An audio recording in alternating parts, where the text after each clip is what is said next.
Stefan sculpts space. He is creating a frame that surrounds space. He is not carving a block of something to achieve a sculpture. He's creating a volume out of the space. He is framing, he's creating a form. What's the largest item in this room? The space. Now, how many people notice space and realize there's this vibrating quality of love in all space, everywhere? It's like the art form. When you bring any kind of object that exhibits a structure and form, color, that its essence is harmonious, that is beautiful, that is an expression that one is drawn to, artistic expression.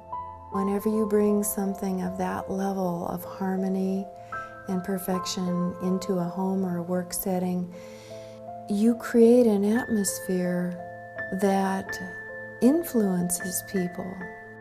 And so maybe that's what his art is about as well, how the frequencies of the art actually affect our bodies, affect our perception. The repetition and variation in these structures that are underneath are extremely well tuned, as though he has a formula in a sense, not in the sense that the outcome is formulaic, but in the sense that he has a very regimented rhythm that he's working with. Whether or not he uses the skinny pieces or the wide pieces and how he arranges the balance is very perfect. And then that, now to get to a more abstract talking about these polarities. Polarity in art and in the human psyche can provide a lot of drama and intensity, or it can really evoke a harmonious balance. This work is exquisite, and it clearly transcends that boundary between craftsmanship and fine art. This is sculptural, and the sculptural essence of it calls on his architectural sense, his design sense, and all of those things, but the result is exquisite.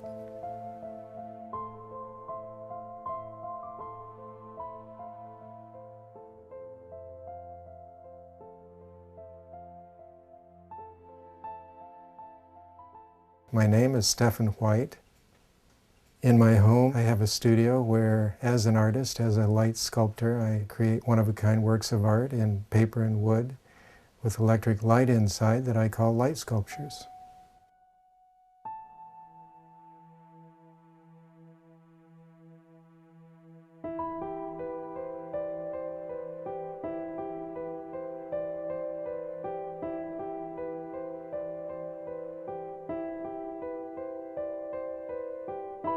I think the first sunrise of my creativity began when my parents in Ohio hired an architect to build a house for them.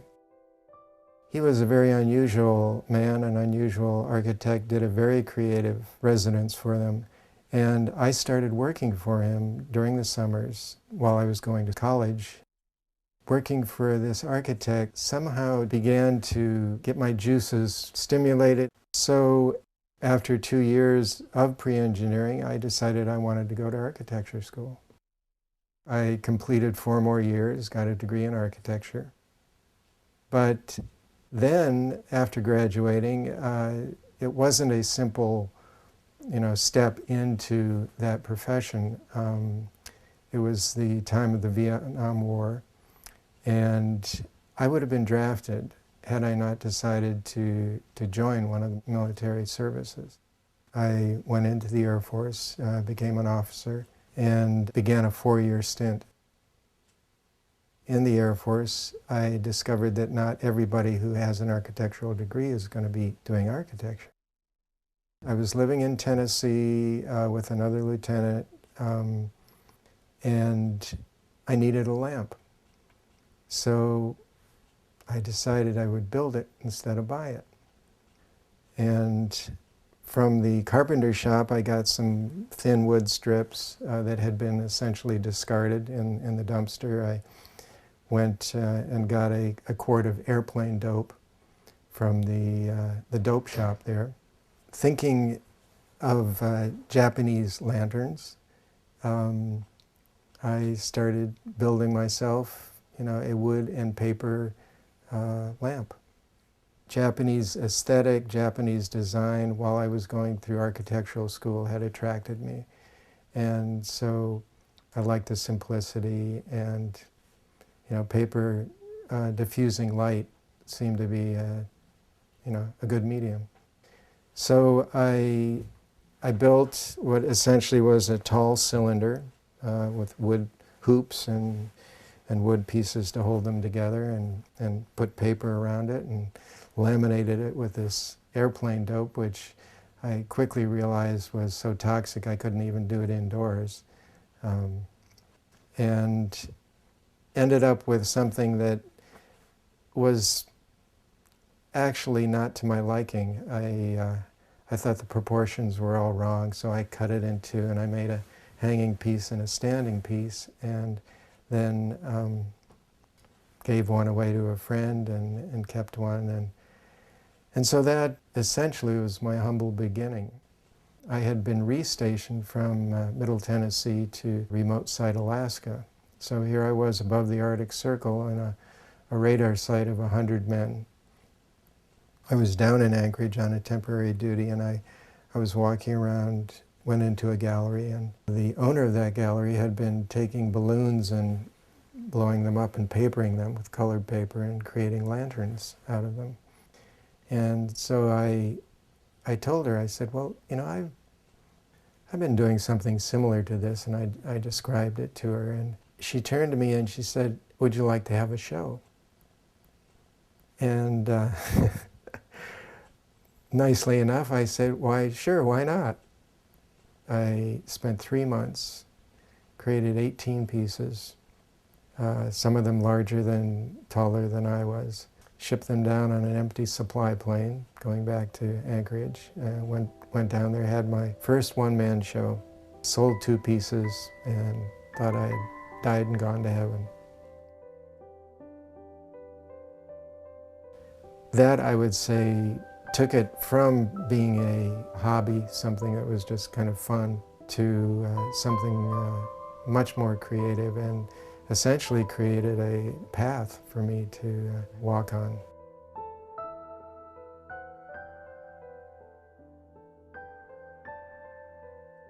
The designs that I come up with, in a sense, there is some kind of a progression, and in order to really feel that or demonstrate it, I can actually go back to the first piece that I created and that first series of pieces, because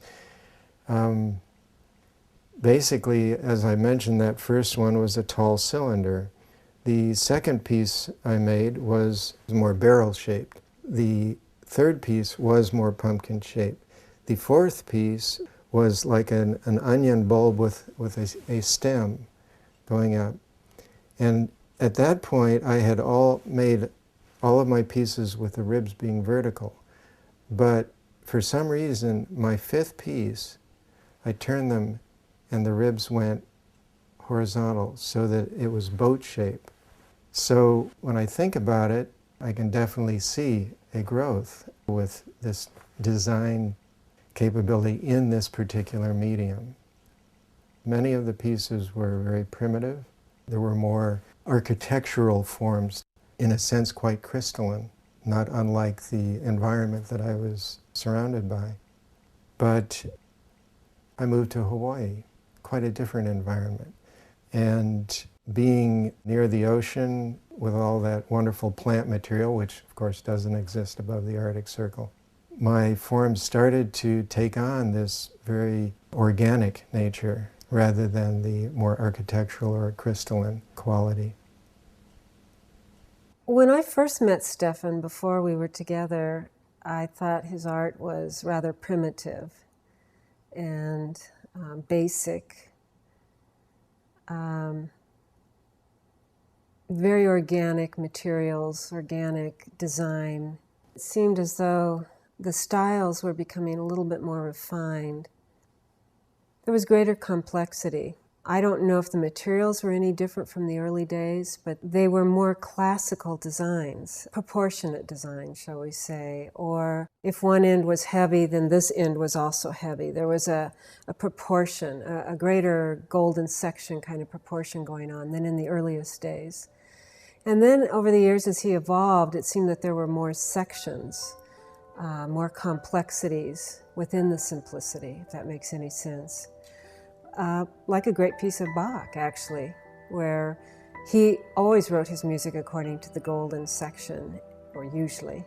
And there was a proportion, an order, and yet a simplicity at the same time. Stefan's lines have always been energetically flowing within itself.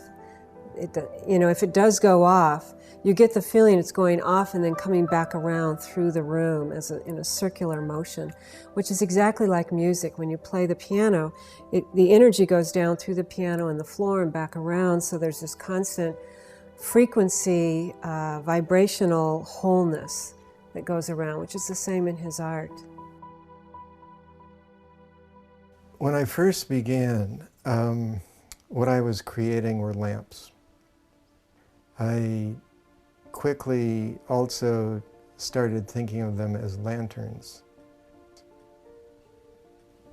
For me, this was an art form, and I wanted to explore it and find out, well, where is this going to take me? And so, being influenced by nature, I observed seed pods, clouds, ocean waves, flowers, whatever. They have amazing structures, amazingly designed. And I'm not trying to duplicate them when I create something, but I'm using my materials, I'm using those influences, and as I begin a design, I'll be bending the wood, I'll see what to me looks good, and creating curves, generating those curves through space to create three-dimensional objects, and coming up with pieces that somebody might look at and say, oh, that looks like... But for me, it was just the beauty of the form, translating in my medium, my interpretation, shall we say, of the beauty of nature. In terms of the creative process, for me, the surprises hopefully occur in the beginning. As I'm putting something together, I might have an idea, or think I have an idea of how it's going to go, but as I'm bending the wood, as I'm attaching it, suddenly I see, oh no, it seems to want to go this way. The pieces, I could say, in a sense, design themselves. Yes, there's a beginning, middle, and an end. The beginning could be seen as, a piece of wood, like we said before. There's no tension in this piece of wood, but the minute I start to bend it, it becomes something that has tension. So there's the middle, the end, so to speak, is once I've fit it to the sculpture and resolve the tension by clamp, glue, and then eventually, of course, the paper. Once all of the paper is on a sculpture, if I could remove all of the hot melt glue, it would not affect it. The tension is totally absorbed and resolved by the paper skin.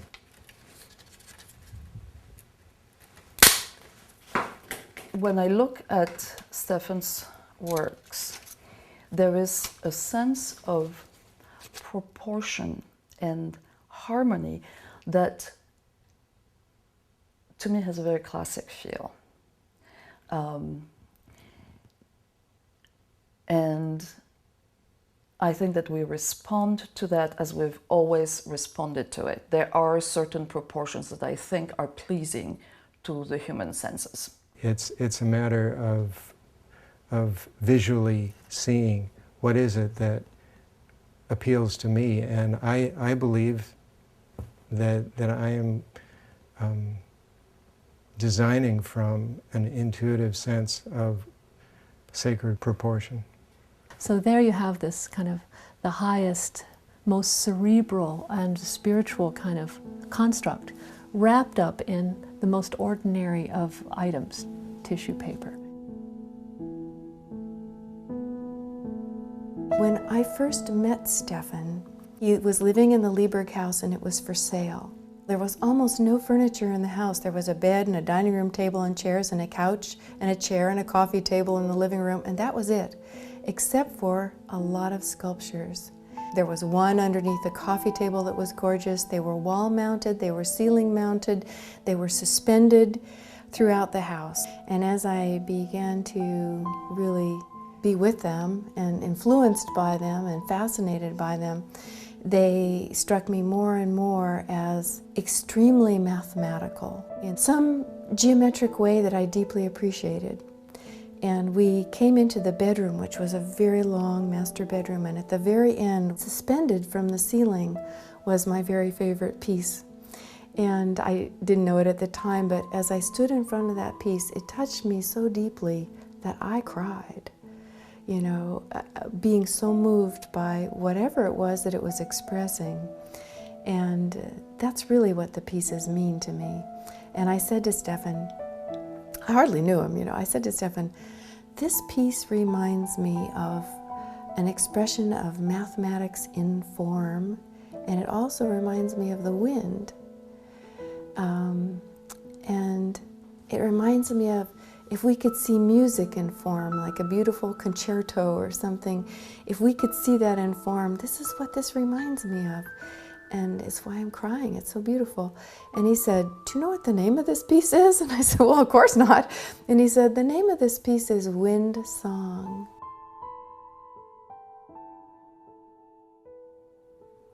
It's the same as music.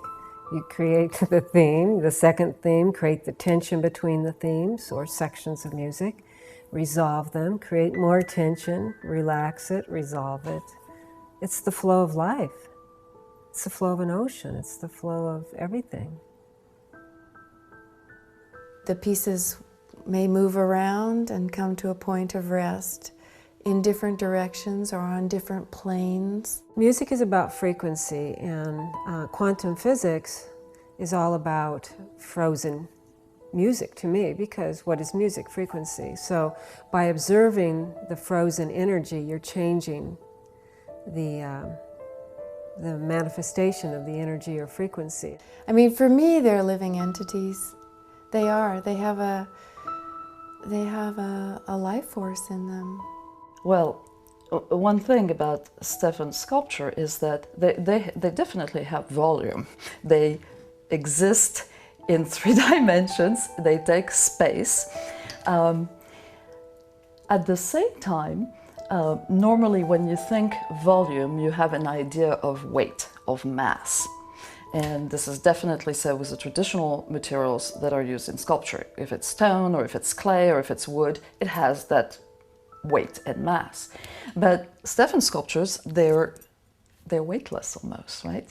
So they have the volume, and at the same time, paradoxically, they have no mass. There is that feeling of lightness, of buoyancy, of, you know, floating in the air. You know, they're drawing in space. I don't love all sculptural art. In fact, I have to kind of work on myself to see it. I don't have that problem with his sculptures. His light sculptures just simply reach out and speak to me in a way that sculpture in another medium might not. So I think it is also the medium that he's chosen to work in. It's a relationship not only to the material, but to the space that I'm inhabiting and the space the materials are inhabiting.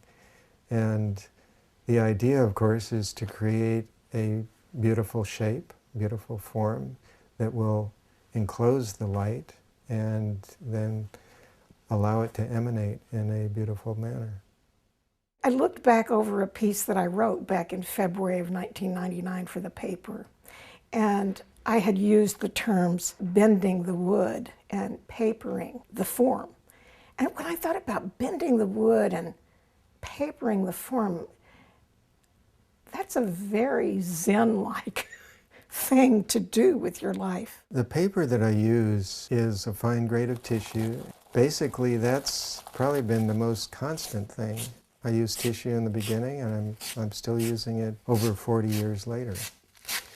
We tear it instead of cut it so that the edge is feathered, and it will blend a lot better into the skin.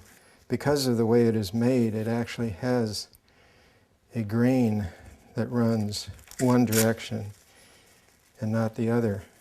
So it's easier to tear a straight line this way than it would be to tear a straight line that way.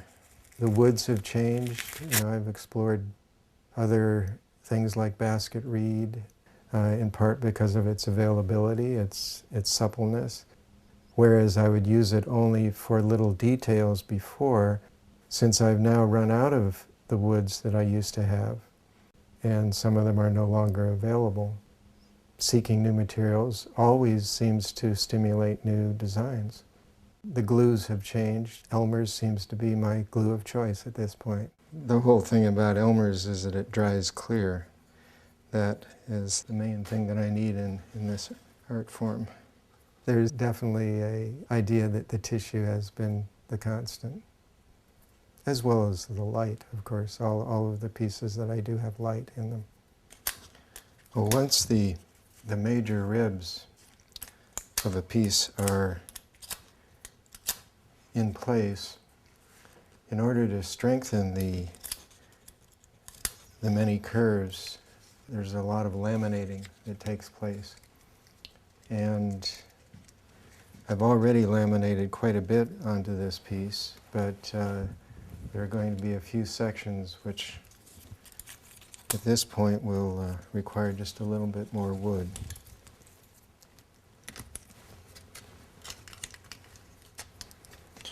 Clothespins make really great little clamps for this.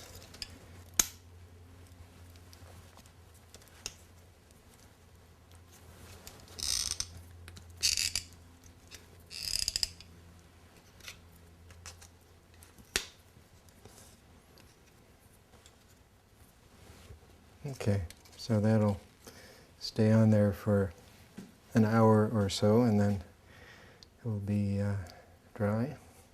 What this represents at this stage is a completed idea, but not a completed form. There's a lot more wood that will have to be added to it in order to create the form that will then be have its skin applied to it, not stretched over it. None of this, in a sense, will be seen once all the paper is on it, except in shadow, when the light is on. It's the structure, but it's the interior. At this point, I know, in a sense, precisely what it's going to look like. Since the frame, the laminations are dry in part, I could just start removing clothespins.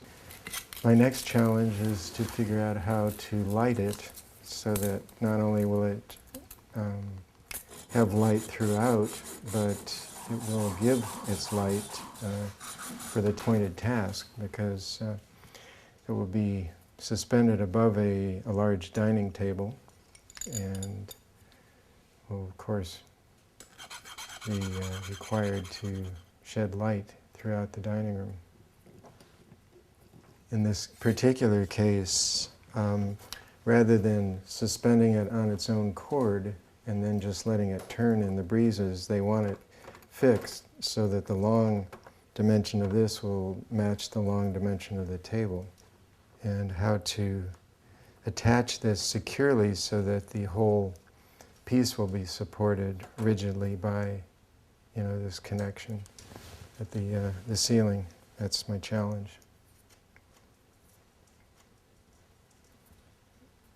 As the curves get smaller, the switch to basket reed is for a couple of reasons. One, that the basket reed will make a tighter curve, and also it just seems to have a certain aesthetic logic that the smaller the curve, the smaller the piece of wood to create it. I've often had people look at the frames before they're papered and say, "Oh, that's so beautiful, you should leave it like that." And it's true, they have their own sculptural aesthetic. That's just one step along the way.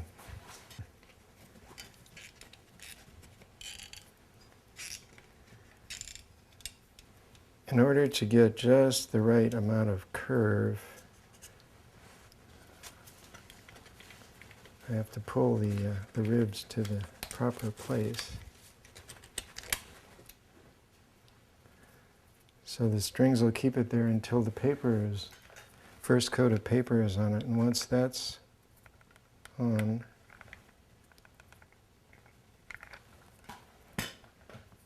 it will be held in place by the paper and I can remove the strings. Okay, time to do some big slats.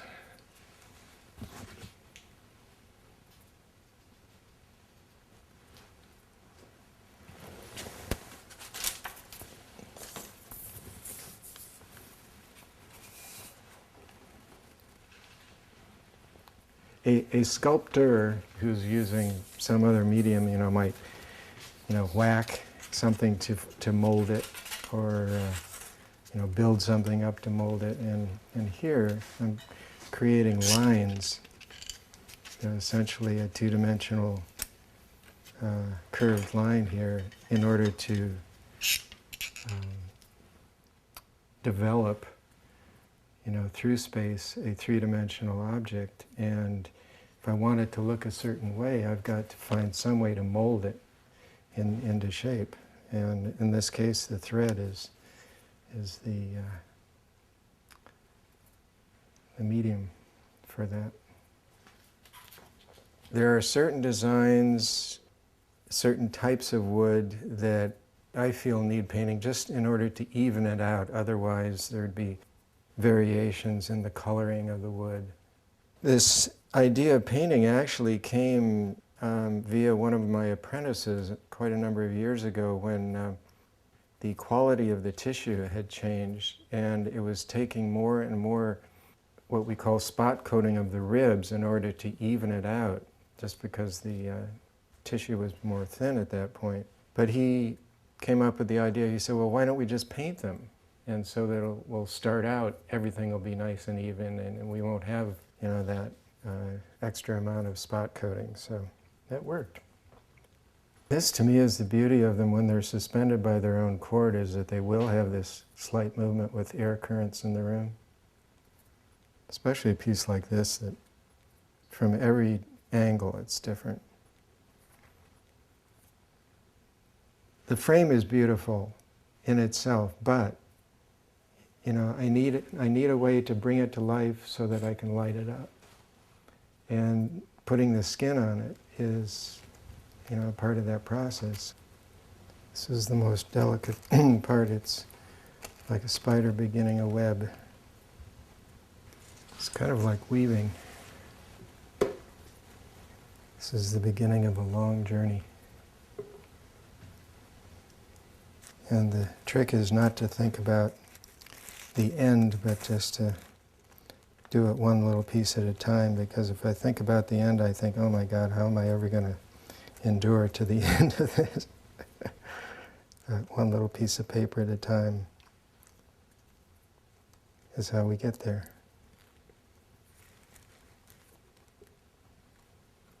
Well, every new piece of paper helps to reinforce what's already there.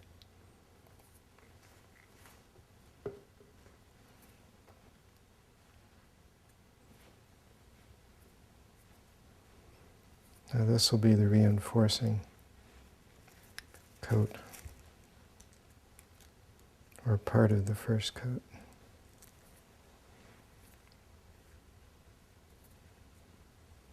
I did an overlapping layer coming this way and then an overlapping layer going back. So I know there are at least 4 on this first coat, because by the time I get back, that'll be a first coat. What we are dealing with here are compound curves. They're curving in one direction while at the same time they're curving in another direction. And one of the things that people who study solid geometry know is that a compound curve can be made up of a lot of just straight lines. And that's why I do it on the diagonal, because that's the closest to being the straight line that would conform to a compound curve. After the third coat, what is called a spot coat takes place, but that can be, depending on how well the first three coats are done, that can be very minimal, or it can be a lot, but it's essentially balancing out the lights and the darks. But each coat has approximately 4 layers, and therefore there are over a dozen layers on a finished piece.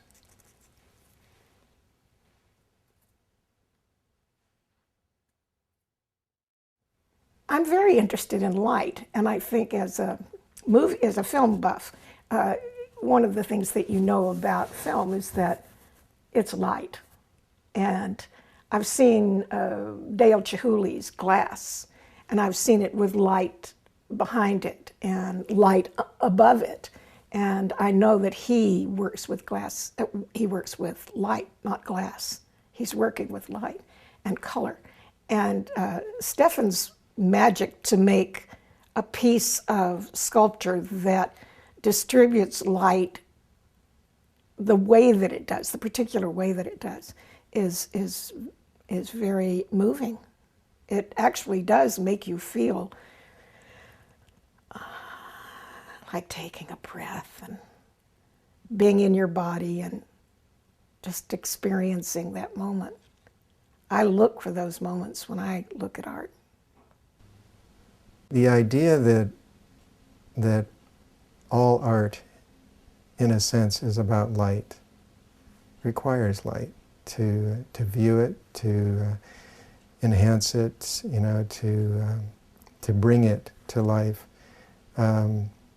is true. And when one, like myself, is dealing with light as art, it becomes, you know, it's another level, so to speak, of the relationship with light. Light essentially changes environments, makes them more beautiful, makes people more beautiful. And the quality of the light that comes through the diffusing nature of paper is very beautiful. I think for me that's demonstrated quite clearly by looking at one of my pieces when the light is off. You can certainly appreciate the sculptural nature of the form, but it doesn't have the same feel to it as when suddenly you turn the light on and there's the life, there's the magic. It brings it to life. There's a depth that is achieved that wasn't achieved with just reflected light. The idea, of course, is to create a beautiful shape, beautiful form that will enclose the light and then allow it to emanate in a beautiful manner. These pieces, they affect the consciousness. They have an energy and a vibration that affects the world in a positive way. And Stefan is the vehicle for this work. I'm sure he'll never retire. He'll still be papering, even if he's in a wheelchair. I mean, he'll just find a way because that's kind of who he is. His work is Zen-like in the sense that it's elegant and concise. It's right there. You see it. It's in the ordinary world of every day that he makes it, and yet it has about it something eternal, and that's art.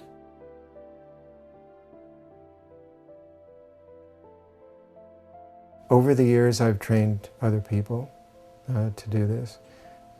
I had what I call apprentices. My sense is that that there is something very valuable here, and I don't want it to end when I leave this planet. I mean, I've been doing this 44 years now, so I'm very thrilled at this stage to be working with someone that I can feel confident I can pass this talent or these skills. He has the talent. I'm teaching him the skills.